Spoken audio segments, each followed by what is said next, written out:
Hey guys, IceWire here, and today we are going to be talking about Bloodlines 2. Now, I have been compiling as much information on this that is currently out there as I can. So I've been combing the internet, just looking over every article and its mother about information on this game, and that is what I'm going to be presenting you today. And of course my own opinion, because this is my channel. I have opinions on things. You might agree with them, you might disagree with them, but you know, that's the internet. Plus, I just needed another excuse to talk about Vampire the Masquerade, because I'm very excited for this. So, without further ado, let's just jump right into it. So, for starters, we'll start with some base info on the game. You start the game as a new vampire, a thin blood.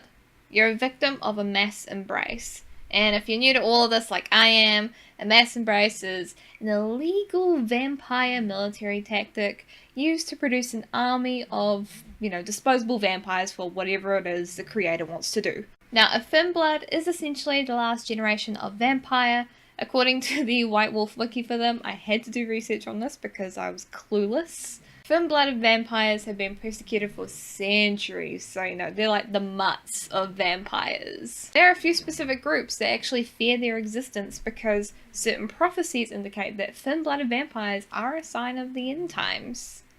Which could possibly explain that wave. Still want to know about that wave. I just need to know. Now, there will be a way for you to become a full-fledged vampire once you pick your clan and set off on that path.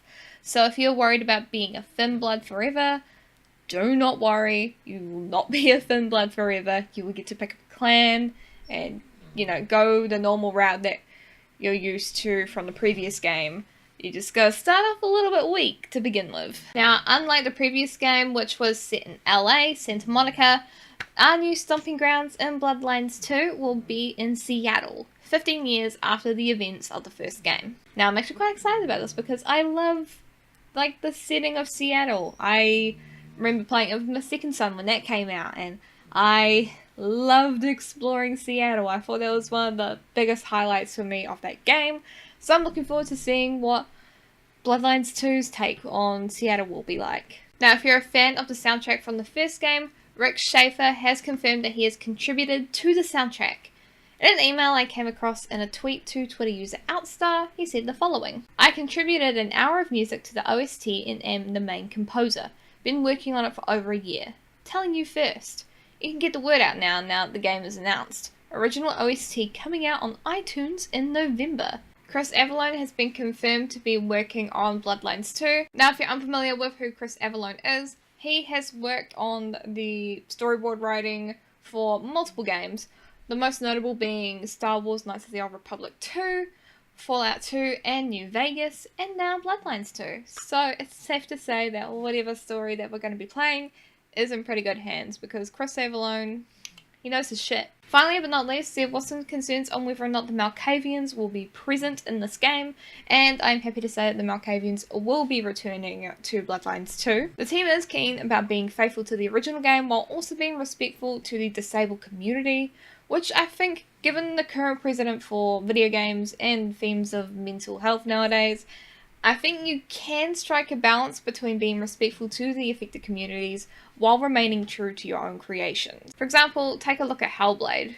While that includes themes of Norse Vikings and the legends and beasts that are famously known throughout that mythology, the game is very faithful to both that Norse mythos representation and Senua's mental illness, and also if you haven't played that, do play it. So good. That game dealt with the themes of psychosis in a way that fit with the narrative of the game, while at the same time being respectful and considerate of those who actually suffer from their mental illness in real life. So I'd say it is possible to be respectful while staying true to what makes the Malkavians what they are.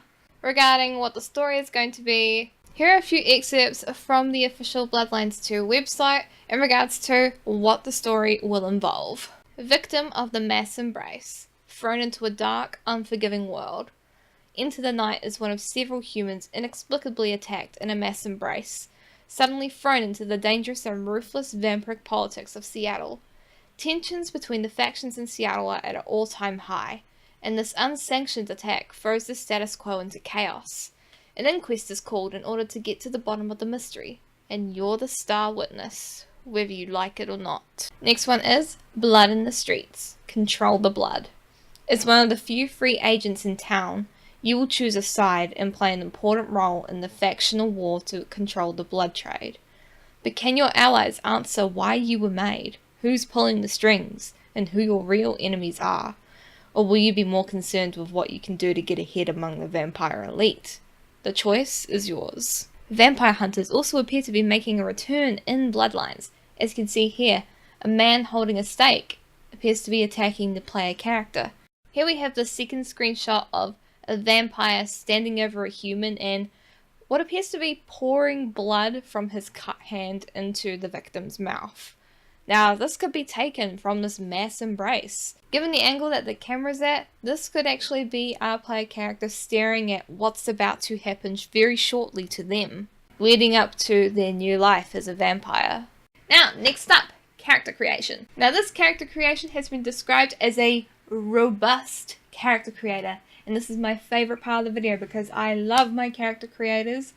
Any game that has a character creation system in it, oh god, I get way too excited. It's kind of embarrassing.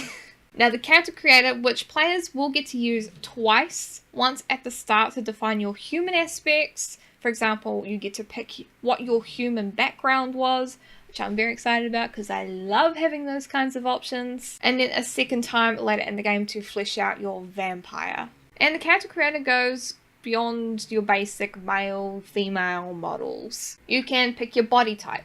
You can, if it applies to you, you can pick your gender pronouns if you want. You can pick your human employment history, your fashion. You can play around with what clothes you like. Just all of that kind of stuff will be tying into Bloodlines 2, and that's something I think is really awesome. Now, I know there are some people that are a bit worried out there about the inclusion of having the ability to pick your pronouns. You know, saying it's very SJW-y. You can always ignore it. Like, you don't have to pick a pronoun that doesn't apply to you. Just pick what you want and then move on. Well, some of those themes may apply to NPCs that you may or may not meet in the game. I don't see it as a big deal. I mean, it just adds to a much bigger, expansive character creator, and that's something that you don't get nowadays in RPGs. We don't really have those big, meaty character creators anymore, you know. It's kind of nowadays just pick your haircut, girl, boy, pick what voice you have, and maybe change the color of your skin and eyes. Whereas with Vampire the Masquerade, I mean, there's different kinds of vampires that you can play as, so they're all unique in their own sense, and having these new options to pick your body type, pick your gender pronouns, and your human history, all of that stuff, it just makes the game more of a roleplay experience, I think. So I don't really see the fuss there. If anything, I'm more excited because I just love an in-depth character creator. And we will be moving forward with gameplay. So Bloodlines 2 will be shedding some light on the various vampire cultures and the different power structures in between them all. Like with the original game, the sequel also leans very heavily on socialization. You're often being pushed into high pressure situations with both humans and vampires alike, where you'll need to make a choice that could compromise said relationships. Siding with one faction, for example, could put you at odds with a different faction, although you have the complete freedom to break away from a certain side at any time in the game. That also segues into the next point of the game. Choices are going to be a big part of Bloodlines 2, and dialogue trees will be returning as well. Bloodlines original designer and writer Brian Mitsoda is returning as the lead narrative designer. In a statement, Mitsoda said, "When Paradox announced they were acquiring the World of Darkness IP, I immediately started thinking about what it would be like to return to Vampire the Masquerade. Our aim has been to carry on the signature themes that made Bloodlines unique, particularly its dark tone, atmosphere, and humanity. And I think that fans of the original will love what we're doing with Bloodlines 2. While the decisions you make won't be like flipping a switch in the game, you will notice the impact that your choices make in the world around you. There will be 3 brand new discipline tracks for your vampire to pick and choose from. Now I'm going to mispronounce this first one because I do not know how to say it. Chiropteran, which will allow you to control bats. Nebulation, which lets you become mist. And mentalism, which gives you telekinetic abilities. Now, all three of those sound really cool, and do we have to pick just one? Because I kind of want all of them. As I mentioned earlier, you will be playing as a Finn blood, and choosing a clan will come much later after you've had a chance to acclimate to the game and get used to it. But like I said, you won't be playing as a Finn blood forever. You'll get to be assigned to a clan and, go about your business. Melee combat will have a larger role in this game compared to the previous, as the devs really wanted to refine and polish their combat system this time around. Though you'll have plenty of tools to use, melee combat will have a larger focus, which the developers stated is something they wanted to improve from the original. During combat, you'll be able to launch preemptive strikes against human enemies and even counter their attacks with instant kills that will drain their blood. Blood is a resource that you'll constantly need to keep track of, powering your various abilities. While it's not possible to do a no-kill run through the game, you still have to feed after all. The developers stated that you can play as a humane vampire to avoid unnecessary bloodshed. So you can pick who you want to kill and kind of roleplay through that. You could perhaps try to roleplay as a good vampire that only hunts down those ghastly little criminals, but sometimes you won't have the luxury of choice and you may have to feed on someone innocent. Bloodlines 2 also carries over the complexity of the original game, allowing you to overcome obstacles and events in different ways by using your vampiric skills or social charms, like seduction, for instance. However, there will come a time where you will need to defend yourself, which includes several conventional weapons and supernatural abilities. In one section taking place in a back alley in Pioneer Square, there is an opportunity to break up an attempted mugging. With bits of this gameplay, we saw the main character use several of these skills, one after another.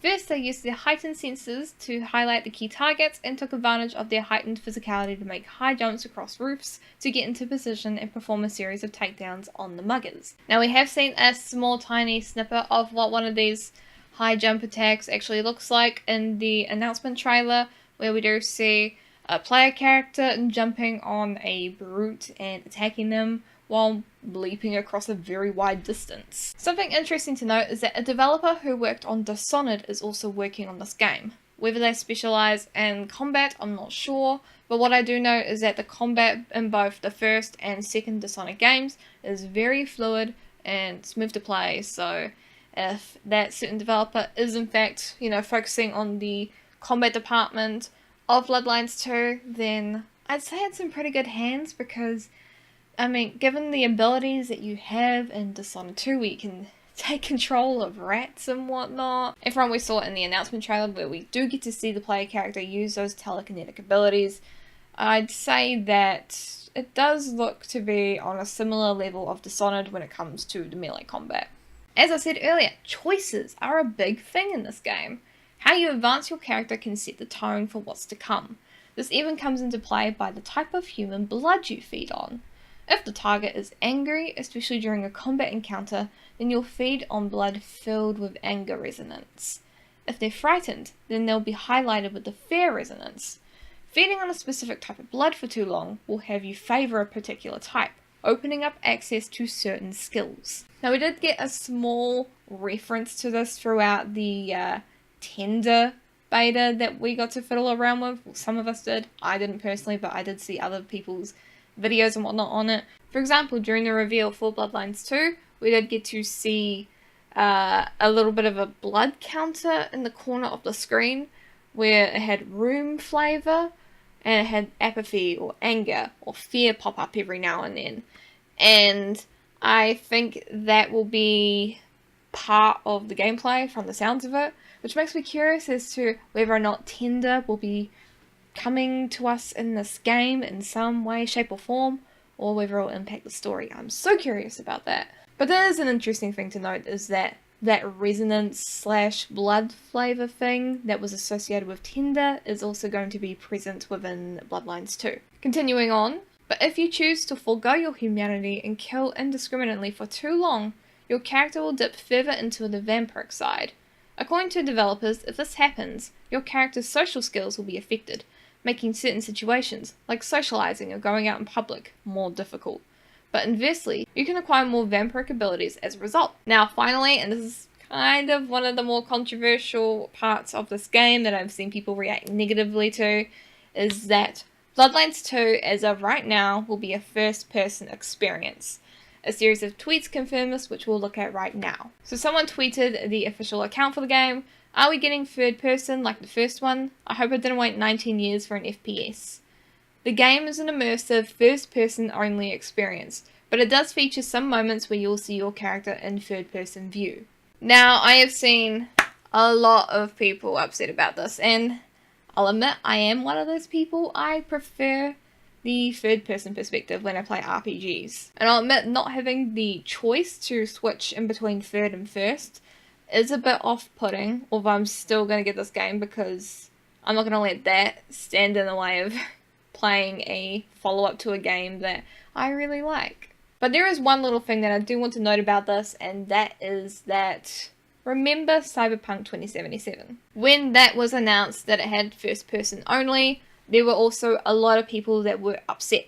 Now I hope this makes sense when I try to word this, but just bear with me. Now a lot of us are used to having a third person experience when it comes to Bloodlines, because that's what we got to experience previously. And the same could be said for those who played The Witcher 3 Wild Hunt and The Witcher games. And gamers that have had those experiences of playing a third-person game from the developer CD Projekt Red, you know, they were upset that that wasn't going to be the case with Cyberpunk 2077 because we want to see our cool Cyberpunk character walking about, going about their business. Just like a lot of us want to do with Bloodlines 2. We want to see our character doing vampire things. And of course CD Projekt Red did not budge. It is still going to be a first-person game. However, a lot of people's opinions changed once we saw the gameplay, the official gameplay for Cyberpunk 2077, where we did in fact get to see the player character in both third-person but primarily first-person perspectives.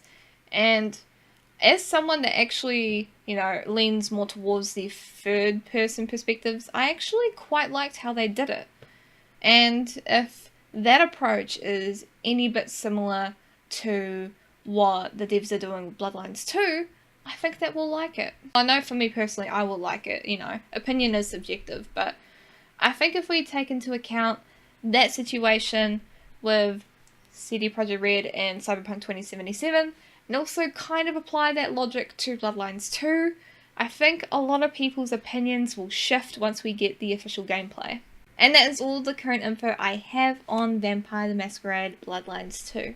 Of course, I'll be keeping you all up to date with more info as it comes and my own reactions, thoughts and opinions on future gameplay and trailers that do come out. I will be watching over those. For right now, that's all the information I have been able to scrounge up, so I hope you enjoyed the video. If you have any opinions, of course, let me know down in the comments below. What do you think of the things that I managed to go over in this little information roundup? Are there things you're excited for? Is there something that you're not excited for? As always, I would love to hear your thoughts. Consider supporting me on Patreon as it feels to go for my content's quality and the variety and production of said content that you guys get to see all here on the channel. And of course, a massive thank you to my current patrons, of course. They are Cosmoronic, Nicholas Montoya, Caroline Richardson, Cooladora, and Kay. And if you want to see your name shouted out at the end of the video like these guys, do hop over onto Patreon and have a look around at the cool rewards on offer. Anyway, it's IceWire signing off, and I'll see you in later next time on the channel. Have a lovely day / night wherever you are in the world, and I'll see you guys next time. Bye!